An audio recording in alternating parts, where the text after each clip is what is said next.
Well, I've been in North Attleboro my whole life, so I grew up here, went to school here. Like I said, worked here for the last 31 years, so raised my family here. So it's very important to me, yeah.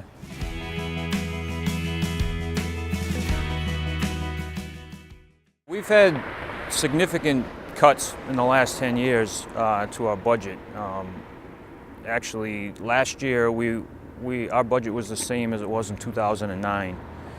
And the only way we've been able to survive, the last 8 or 9 years is because of grants from the state and the federal government. With our budget being 90% personnel, those cuts always affect staffing. Really what it comes down to is time, how long it takes us to get help to you.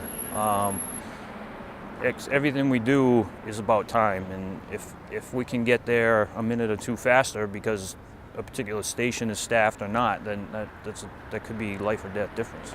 We think about it constantly.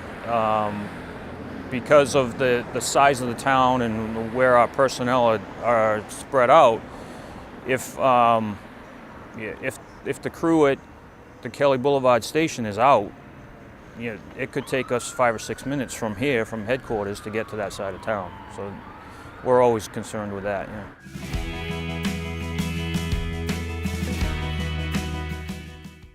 The biggest change will be at the Kelly Boulevard station. Right now, half the time we only have an ambulance over there. We don't have the staffing to run the fire engine, and the additional personnel will allow us to staff that engine more often than it is now. And we keep the station open with the ambulance crew, but they're out all the time. It's hard for me to express that to the residents in town, but we do not want to close that station. We do everything we can to not close it because of response times to that side of town. But with limited staffing, we can only staff so many trucks, and obviously downtown is much busier than that side of town, so we would have to staff here first.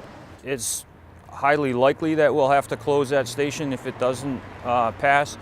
If the override passes, we'd be looking at 4 additional firefighters. But if it doesn't pass, the budget we're being forecasted for fiscal 19 we're $200,000 short going into next year. So essentially we'd be losing 3 more plus the 4. We're talking about 7 firefighter positions, really, if the override doesn't pass.